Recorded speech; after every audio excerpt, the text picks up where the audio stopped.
1장 19절로 23절을 같이 봉독을 했습니다.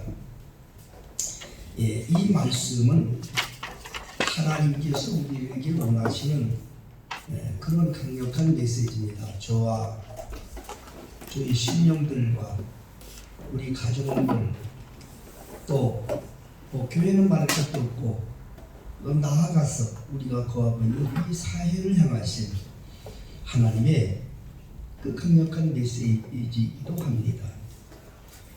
오늘 여기 보면 예수님, 하나님께서 그 아들 예수를 세상에 보내신 이유와 목적을 말씀해 주셨는데요. 여기 보면 특별히 22절에 보면 그런 말씀이 있습니다. 21절로 22절을 제가 다시 한번 읽어드리겠습니다. 전에 악한 행실로 멀리 떠나 마음으로 원수가 되었던 너희를 이제는 그의 육체의 죽음으로 말미암아 화목케 하사 너희를 거룩하고 흠없고 진실한 것이 없는 책망할 것이 없는 자로 그 앞에 세우고자 하셨으니 하는 말씀이 있습니다. 예수님의 죽으심으로 거룩하고 흠없고 책망할 것 없는 자로 그 앞에 세우기를 원하셨다. 하나님 보시기에 거룩하고 하나님 보시기에 책망할 것이 없고 하나님 보시기에 흠없는 개인, 흠없는 가정, 하나님 보시기에 아름다운 사회, 이것은 참 주님이 원하시는 것입니다. 그렇게 되려면 어떻게 되어야 되느냐? 오늘 이제 본문의 말씀이 있지만 먼저 제목을 이걸 제가 그렇게 하나님께 기도함으로 받았습니다. 과연 나의 삶 속에 주인이 누구인가? 나의 삶 속에 주인이 누구인가? 내가 주인이 되고 있나? 아니면 예수님이 주인이 되고 있나? 이 시간 한번 점검하는 시간이 되시길 바랍니다. 개인이나 가정이나 국가나 어디나 예수님이 있는 개인, 예수님이 계신 가정, 예수님이 계신 나라는 희망이 있고 소망이 있고 생명이 있습니다. 예수님이 빠지면요, 그건 아무 희망도 없어요. 그건 아주 아마 우리 베들교회 성도님들도 항상 그렇게 들어오셨던 걸 거예요. 예수님이 없으면 이거는 역사가 증명해줘요. 세상 역사가 증명해줘요. 그럼에도 불구하고 이걸 아주 간단하게 생각하는 사람들이 많이 있습니다. 하나만 내가 예를 들어 말씀드릴게요. 우리 한반도는 세계 중에 유일하게 분단된 나라입니다. 다른 나라는 다 통일이 됐어요. 어찌됐든 간에 서로. 그런데 한반도는 유일하게 분단된 나라라. 언제부터 분단이 되었습니까? 옛날에는 다 하나였지만 사실은 언제부터 분단됐냐? 외정 때부터 분단된 거예요. 외정 때부터. 해방되기 전부터 분단되었다 그 말이에요. 해방되기 전부터 사람들은 나누지 않는데 뭐가 나누어지기 시작했느냐? 사상이 나누어지기 시작했어요. 해방되기 전부터 독립군들이 그때부터 이미 사상이 나누었어요. 사상이 나누었다는 것은 바로 나라가 나뉘었다는 것 똑같은 거예요. 김구 선생이 강에다가 임시정부를 이렇게 하고 대한민국을 선포했어요. 임시정부로. 그 뒤부터 많은 독립기사들이 해방될 때까지 이제 그들이 애쓰다가 실질적으로 우리 한국의 힘, 독립군의 힘으로 해방된 것이 아니라 유엔군에 의해서, 미국이 주도한 유엔군에 의해서 일본이 항복함으로써 해방된 거예요. 믿습니까? 그렇게 된 다음에 이제 우리나라가 이제 해방이 되었는데 국민들이 뭐가 뭔지를 몰라. 국민들은 뭐 나라가 뭔지, 사상이 뭔지 몰라. 정말 그야말로 모릅니다. 그러면 이런 걸 누가 하느냐? 지도자들, 위에 있는 소위 말해서 지도자들을 알고 있는 거야. 그 두 지도자가 누구였느냐? 북한에는 저 소련 공산당의 그 지정을 받은 김일성이었고, 남해는 자본주의, 하나님을 믿는, 예수를 주님으로 믿는 미국의 지식을 얻었던 이승만이었어요. 그렇게 해서 우리 대한민국은 이승만 대통령으로 초대해서 세워진 나라고, 저 북한은 김일성, 소련에 의해서 세워진 나라예요. 너 폐일을 하고 지금 한번 돌아보자는 거예요. 한국의 이와 같은 경제 발전이 우리가 잘나서 된 게 아닙니다. 자유민주주의, 하나님을 인정하는 나라였기 때문에 국민들이 모두 다 희망을 가지고 소망을 가지고 나도 잘하면 부자 될 수 있다, 나도 잘하면 성공할 수 있다, 이런 꿈을 하나님이 주시는 것인데, 이런 마음을 갖고 살았기 때문에 대한민국은 이렇게 경제 발전이 된 거예요. 근데 저쪽 나라는 그 꿈이 없다니까. 거기 부자를 할 수가 없어요. 왜 안 되냐? 공평하게 살려면 너 부자 되면 안 되거든. 내가 다 공평하게 살아야 돼. 그게 공산주의예요. 공산주의가 뭔 줄 아세요? 공산주의는 공평하게 살자는 거예요. 공평하게 살자. 다 같이 농사져서 공평하게 살자는 거예요. 나눠서 부자가 없다는 거예요. 그러나 실제 거기 그렇습니까? 지도층에 있는 사람들은 허여호식하고 정말 아주 세상에 없는 영화를 누리고 살죠. 백성들만, 선진들만 치끊고. 여러분, 지금 경제 차이가, 남한과 북한의 경제 차이가 어느 정도이냐? 남한과 북한의 경제 차이는, 이 북한은 세계에서 가장 가난한 나라. 여러분 상상하세요. 한국은 지금 현재 경제가 세계 10대 경제 대국에 들어가 있어요. 나라가. 이게 어디서 받는다고 생각해요? 이건 떠들 것도 없는 거예요. 떠들 것도 없는 거예요. 이게 바로 하나님이 함께 했기 때문에 그런 줄 믿으시기 바랍니다. 하나님이 있는 나라이기 때문에 그래요. 하나님을 부정하면 끝나는 거예요. 그거는 하나님을 부정하면. 근데 하나님이 함께 했기 때문에 개인도 마찬가지고, 가정도 마찬가지고, 이 사회도 마찬가지고, 하나님을 인정할 때에 하나님이 희망을 주는 거예요. 꿈을 주는 거예요. 너도 할 수 있다, 너도 된다. 이게 하나님이 주시는 거예요. 근데 인간 방법으로 유토피아를 만들겠다는 거예요. 인간 방법으로.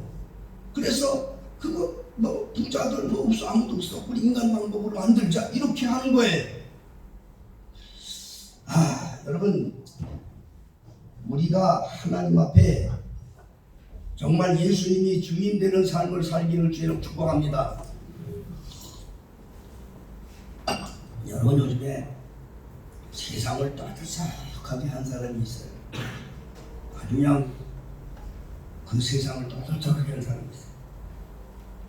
응?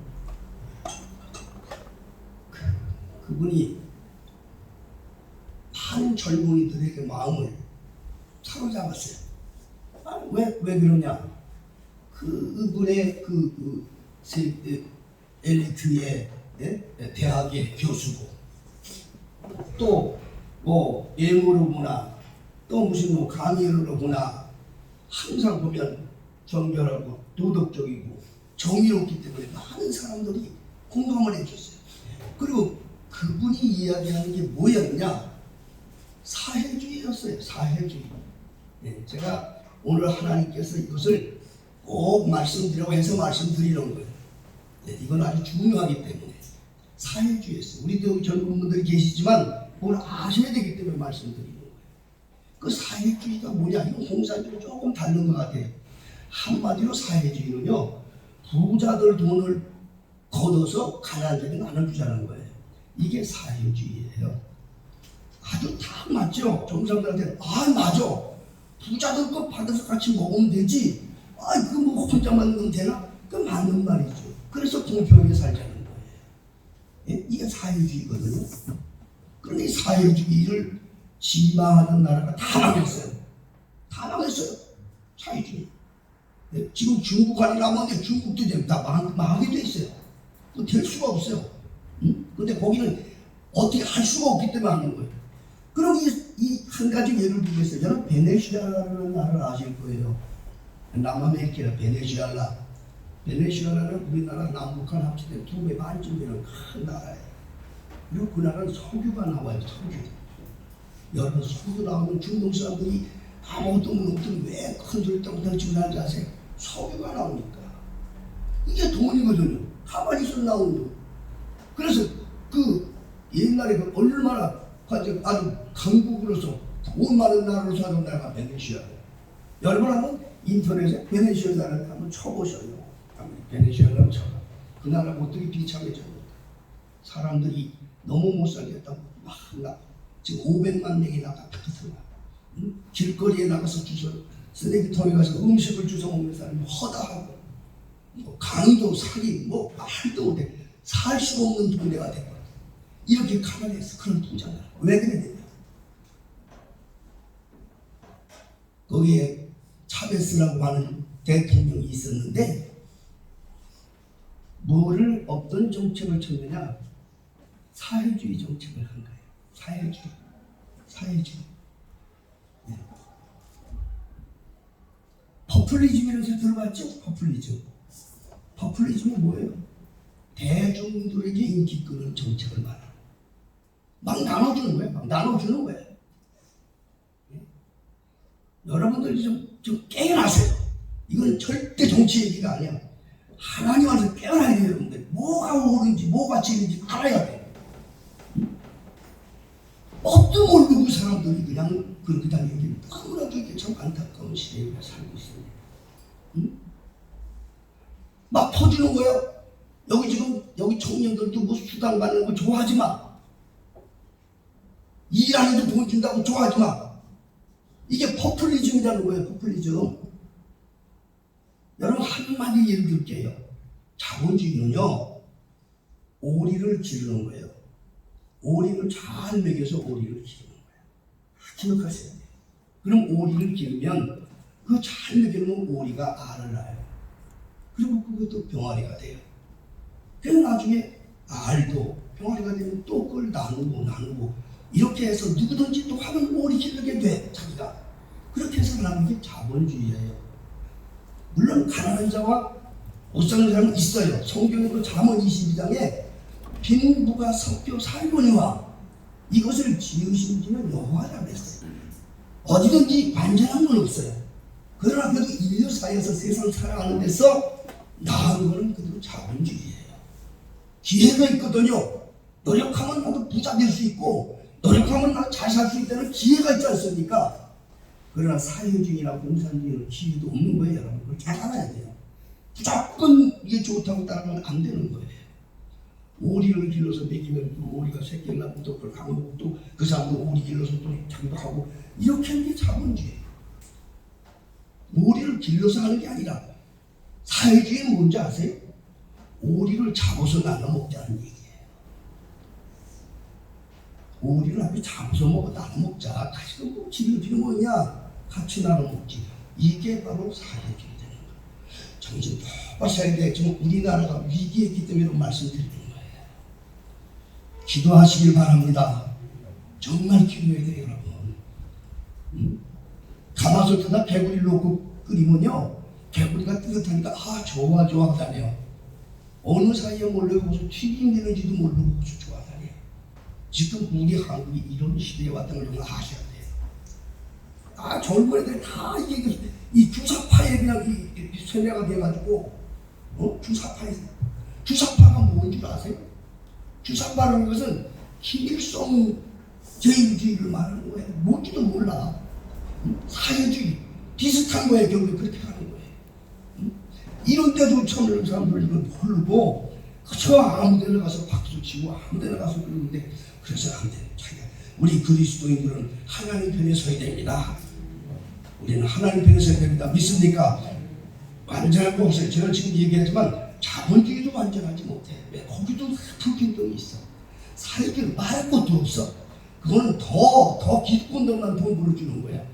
북한 공산당이 다 얘네들, 북한 애들이 다 가난한 줄 아세요? 김정은을 이슈해서 거기 간부들 배도리며 살아요. 더 말로 공편해가지고 국민들의 피를 빨아먹는 거란 말입니다. 이런데 아무것도 몰라 지금 이런 거죠. 오늘 주님이 주신 말씀을 마음에 담으시기를 바랍니다. 여러분 아까 조금 전에 말씀드렸지만 그분이 지식인이에요.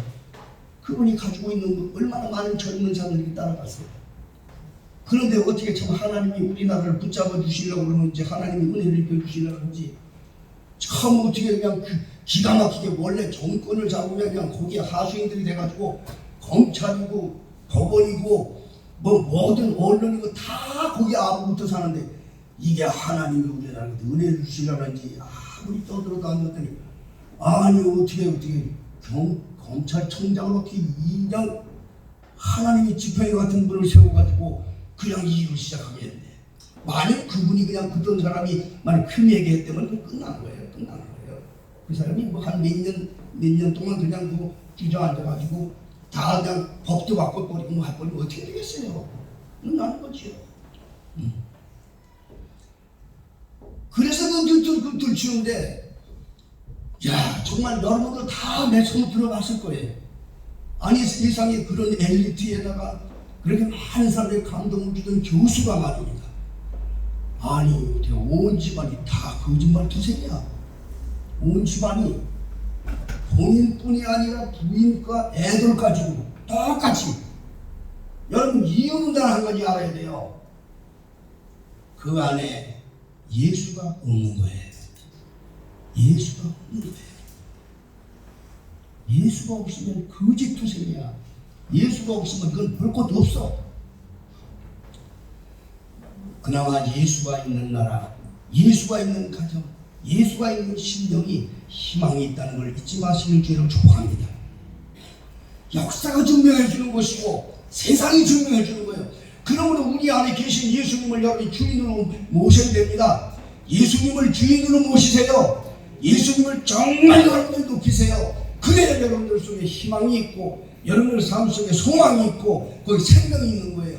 왜 그런 거냐? 하나님만이 우리에게 희망을 주는 분이고 하나님만이 우리에게 부한 것을 주실 수 있는 분이고 하나님만이 우리에게 치료를 주실 수 있는 분이고 하나님만이 우리에게 놀라운 은혜를 베풀어 주실 수 있는 분이기 때문에 그분이 내 심령 속에 내 마음 속에 내 가정 속에 이 사회 속에 주인이 되어야 되는 줄 믿으시기를 바랍니다.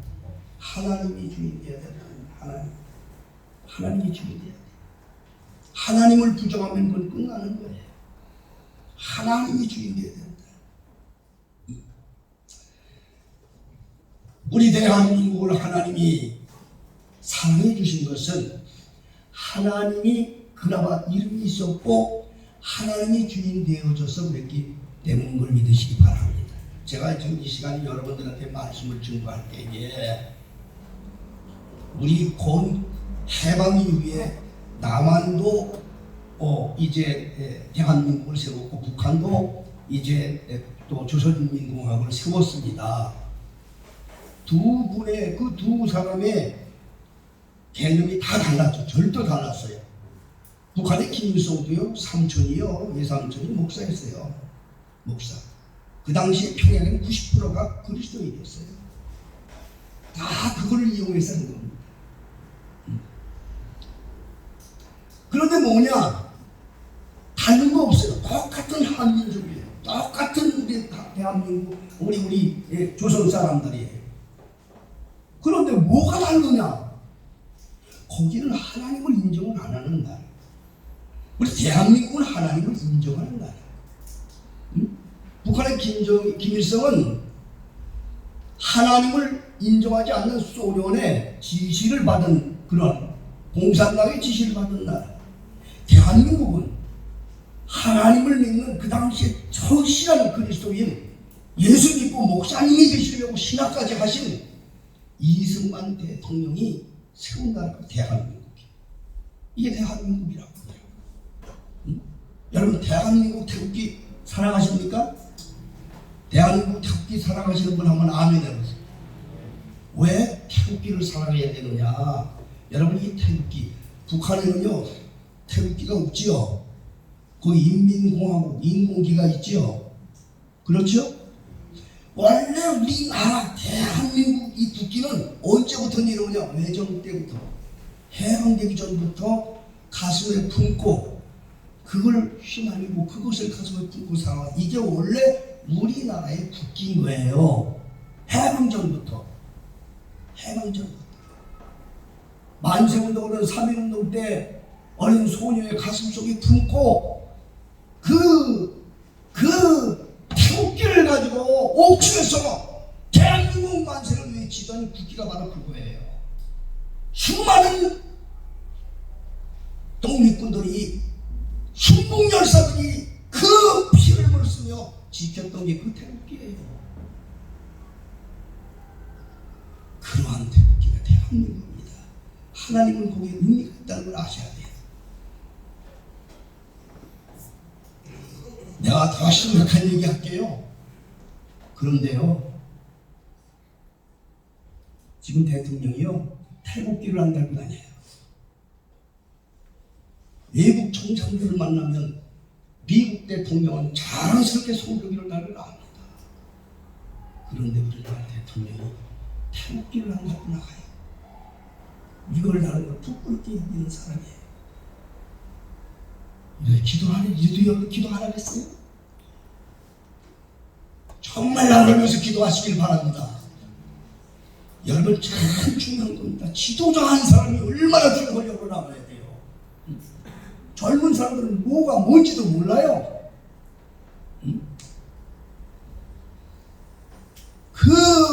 우리가 살아가고 수많은 순국 열사들이 피 흘려 죽어가면서도 대한민국 만세를 외치면서 가슴에 품고 죽었던 그 태극기, 그 놀라운 그 태극기를, 그 은혜로운 태극기를 부끄럽게 여긴다니. 여러분 그 태극기 속에 하나님의 의미가 있고요. 처음에 그걸 부르셨던 이승만 대통령이 하나님이 세우는 나라를 세우겠다고 선포한 걸 여러분 잊어서는 안 됩니다. 대한민국은 하나님이 세운 나라입니다. 대한민국은 하나님이 함께하는 나라입니다. 대한민국 국민으로서 정말 하나님이 안에 계시고 주님이 함께하는 그런 놀라운 내 가운데 정말 하나님이 쓰시는 귀한 종들 되기를 예수 이름으로 축복합니다. 오늘 주신 말씀을 보면 하나님 앞에 우리가 다 서게 됩니다. 저와 여러분 다 하나님 앞에 서게 됩니다. 그런데 하나님 앞에 서게 되는데 어떻게 서야 되느냐? 거룩하고 흠이 없고 책망할 것이 없는 자로 그 앞에 서야 된다. 거룩하고 흠이 없고 책망할 것이 없는 자로 서야 된다. 이것은 개인도 그렇고 가정도 그렇고 국가도 누구나 다 하나님 앞에 서게 됩니다. 하나님이 공평하다는 이유는 뭔지 아세요? 누구나 다 죽는다. 그런 거예요. 누구나 다 죽는다. 아시겠어요? 안 죽을 사람 있으면 한번 나서 다 죽어요. 다 죽습니다. 그런데 하나님 앞에 설 때에 여기 보면 거룩하고 흠이 없고 책망할 것이 없는 자로 그 앞에 서기를 원한다. 이렇게 주님 말씀입니다. 그런 자습니다. 정말 흠없고 거룩하고 책망할 것이 없는 자로 그 앞에 설려면 어떻게 되느냐? 여기 먼저 보면 그런 말씀이 있습니다. 첫째로 여기 첫째 하셨으니 만일 너희가 믿음에 굳게 서고 그랬습니다. 믿음에 굳게 서고 믿음의 터 위에 여기 보면 너희가 믿음에 거하고 믿음에 먼저 거한다. 지금까지 우리 성도님들에게 제가 우리 베들교회 성도님들에게 말씀드리게 바로 그겁니다.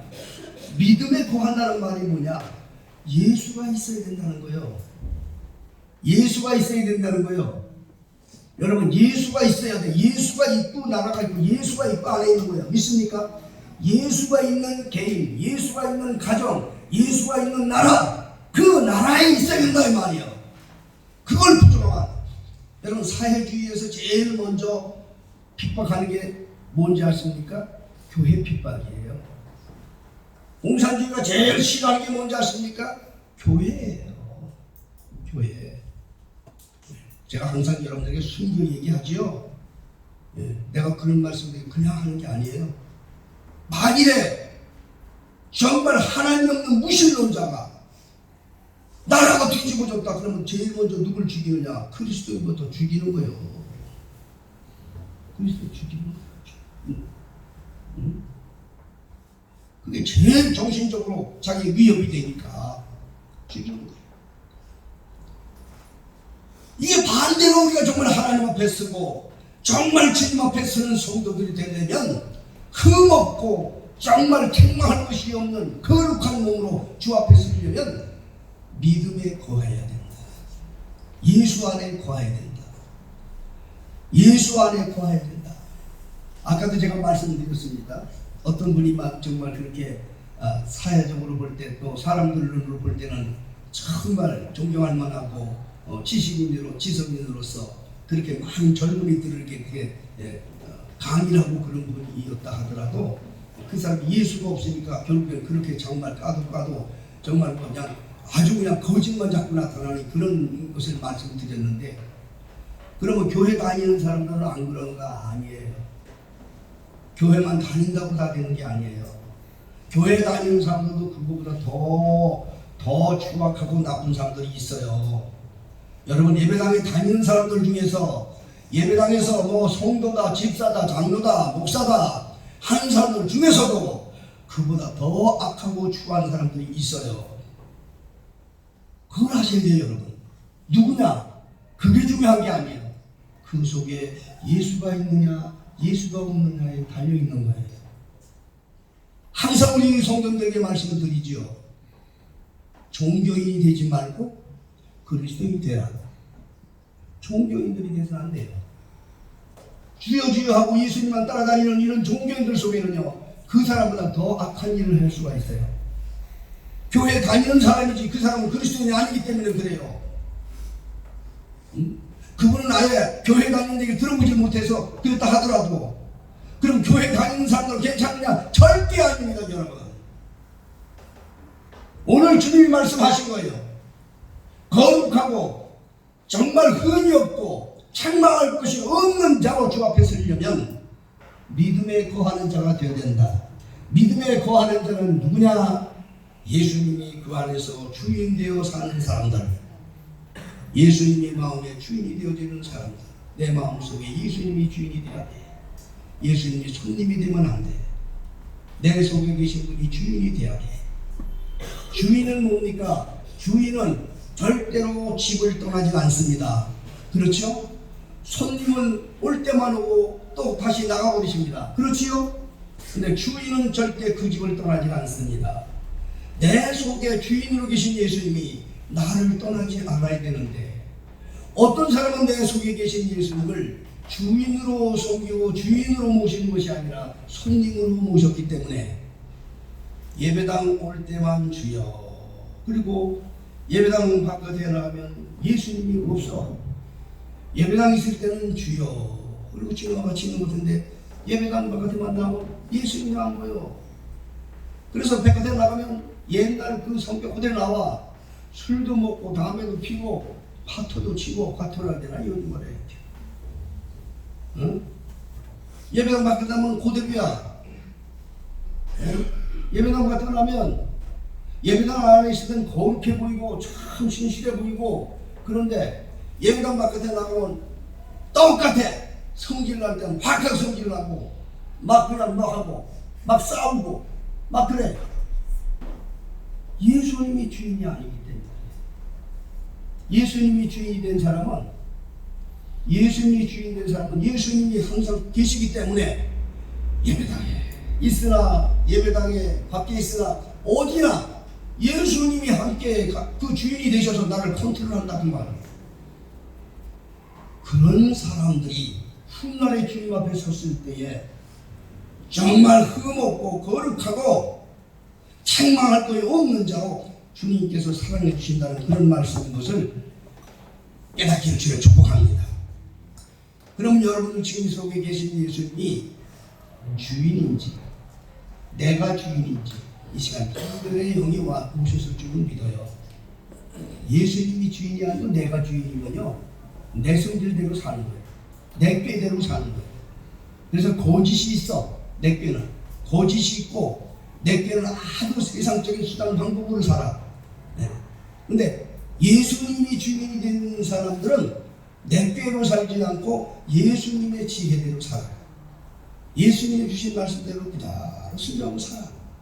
그럼 사람들 볼 때는 어리석게 보이고 어떤 때는 믿어내 보이는 것 같은데 안 그래.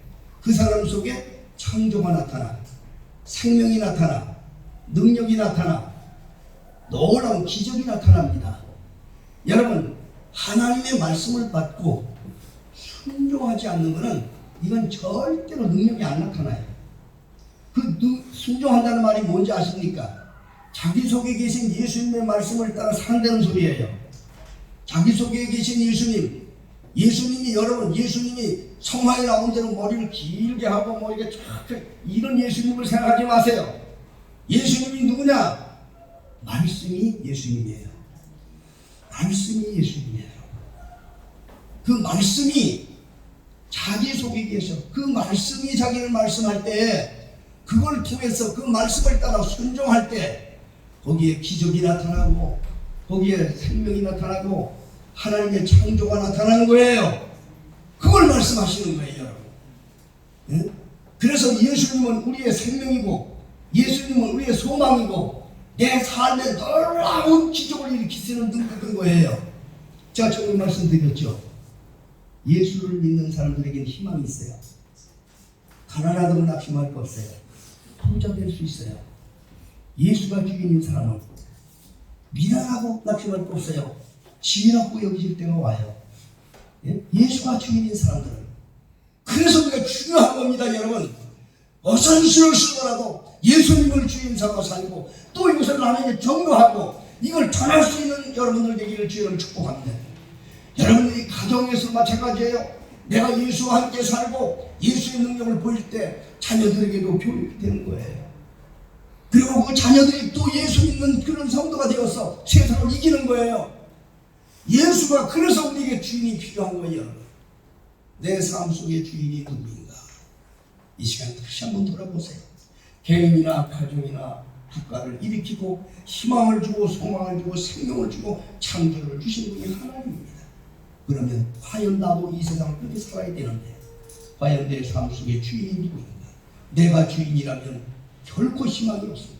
예수님이 주인이실 때에 희망이 있다는 걸 꼭 깨닫기를 주님 축복합니다.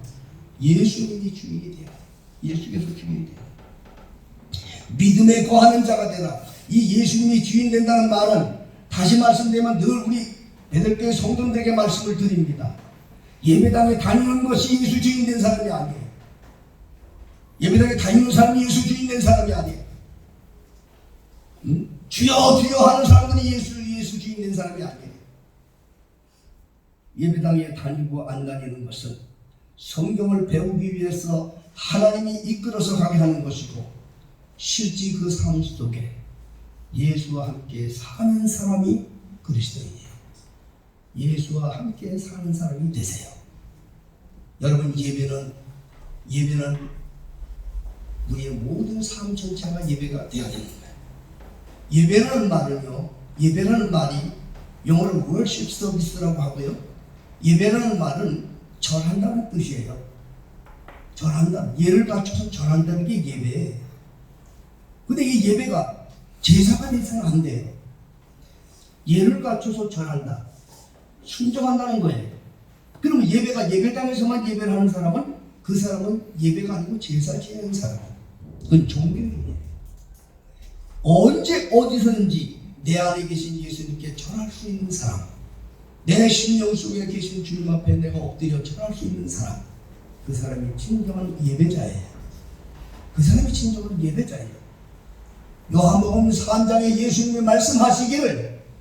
요한복음 4장에 예수님이 말씀하시기를 하나님은 영행이 신령과 진정으로 예배할지니 하나님께서는 그렇게 자기에게 예배하는 자를 찾으시느니라.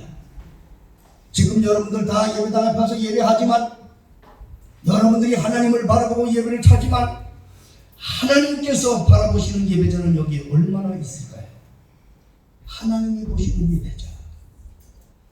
오늘도 수많은 주일날 어떤 때는 수만 명이 모여서 예배하며 주여 주여 하고 통성하며 손들을 치고 난리를 치고 있지만, 그렇게 그들이 예배한다고 외치고 있지만, 하나님께서 보시는 예배자는 얼마나 될까요? 하나님이 찾으시는 예배자, 하나님이 찾으시는 예배자가 돼야 돼요. 하나님이 찾으시는 예배자는요, 하나님과 함께 사는 예배자예요. 내가 늘 말씀드리죠. 우리가 주일 내 하나님의 교회, 내 하나님께서 예배하라고 하나님께서 정해준 교회 신명기 12장에 있는 말씀대로 사실 이 예배당을 많이 부지런히 다닌다고 하나님이 기뻐하는 게 아니란 말이에요. 삶 속에서 계신 주님과 함께 살 줄 아는 자를 하나님이 기뻐하는 거예요. 내 본교회는 솔직히 일주일에 한 번 와서 말씀 들어도 한 주일 살 수 있어요. 어떤 사람은 착각을 해요. 일주일 내내 예배당에서 산다고 복 줄 거야. 일주일 내내 기도한다고 복 줄 거야. 착각하지 마세요. 그것이 종교가 되는 것이지. 하나님 앞에 내 삶 속에서 1년 360 하루 24시간 내 속에 주인 되신 예수님께 예배할 줄 아는 사람, 그런 사람들이 되세요. 내 삶 속에서 앉으나 서나 길을 걸으나 하루에 24시간 동안 내 안에 계신 예수님 앞에 예배할 줄 아는 사람, 그런 사람이 되세요. 그런 사람들이 되세요. 그런 사람들이 훗날의 세상을 떠날 때 천사에 의해서 천국에 들어갈 수 있는 그런 놀라운 일을 힘입는 성도들이요, 그런 영혼인 줄 믿으시기 바랍니다. 다른 거 여러분 본받지 마세요. 어떤 사람들은 무리의 힘을 따라서 어디 교인들 많이 모인데 어디 많대, 거기는 새벽 예배가 몇천 명씩 모인데, 그런데 끌어다니지 마세요. 그게 속이는 거예요, 여러분. 그게 좋은 교인들을 다 만들어버리는 거예요. 삶 속에서는 엉망이고 정말 더럽고 추하고, 그러면서 새벽 기도 열심히 나간다고 복 줍니까? 새벽 기도 열심히 나갈 교인입니까? 그게 아니에요. 때를 따라 하나님을 힘입기 위해서 그렇게 하는 것도 중요합니다. 그러나 더 중요한 것은 나의 삶 속에서 그리스도의 향기가 드러날 수 있도록 자신을 깨뜨리고 내 옆에 있는 분들에게 예수를 삶으로 보여줄 수 있는 사람, 그 사람이 참된 예배자입니다. 우리 베들교회 성도들은 그렇게 되기를 주님을 축복합니다. 여기 믿음의 거하나우스의 첫째, 하나님 앞에 흠없고 거룩하고 정말 책망할 것이 없는 자로 내가 세우게 하려고 하는데, 그 목적이 뭐냐? 예수님이 십자가에 달려 죽으신 목적이 뭐냐? 바로 그렇게 만들려고 그렇게 됐다는 거예요. 예수님의 십자가의 보혈의 피를 헛되게 해서는 안 됩니다. 그거는 저 종교 대상이 아니라는 말입니다. 예수님은 어떤 추앙의 대상이 아니에요. 예수님은 내 삶의 생명이고 내 영혼의 생명이고 나의 삶의 희망이시고 나의 삶의 기행인 걸 믿으시기 바랍니다. 여러분들 예수님을 바라보고 예수님만의 발을 붙들려서 예수님의 소유가 되면 주님의 영광을 따라서 여러분 이 땅에서 크게 쓰이게 받고 하나님의 영광에 쓰임받는 귀한 역사가 있는 줄 믿으시기 바랍니다. 내 안에 예수가 되신 걸 늘 확인하세요. 터 위에 거하는 것입니다. 여기 터 위에 거하는 얘기 제가 시간이 짧기 때문에 말씀 못 드립니다. 터 안에 거하는데 터는 뭡니까? 예수 그리스도를 말하는 거예요. 여러분이 교회관을 잘 가지세요. 깨끗한 믿음을 가지세요. 믿습니까? 그걸 터 위에 한다는 거예요. 마지막 세 번째는 뭡니까? 여기 보면 너희가 믿음에 거하고 터 위에 굳게 서서 너희 들은 바 복음의 소망이 흔들리지 않으면 그리하리라. 아주 답을 정확히 말씀드렸잖아요. 끝까지 주님이 부르시는 날까지, 주님께서 부르시는 날까지 믿음에 흔들리지 말아라. 믿음 좀 아멘 합시다. 사도 바울이 그 디모데후서 4장에 있는 말씀을 제가 보면 항상 저는 그 말씀을 항상 좋아합니다. 디모데후서 4장 7절에 있는 말씀 사도 바울이 그랬습니다. 마지막 순교하기 전에, 세상 떠나기 전에 사도 바울의 고백, 내가 선한 싸움을 싸우고, 여러분 지금 선한 싸움 싸우고 있는 거예요. 여러분 신앙생활은 싸우는 거예요. 마귀와 싸우고 자기와의 싸움이 싸움이에요. 예? 싸울 줄 알아야 돼요. 선한 싸움을 싸울 줄 알아야 돼요. 자기하고도 싸워야 된다니까. 옛사람을 죽이고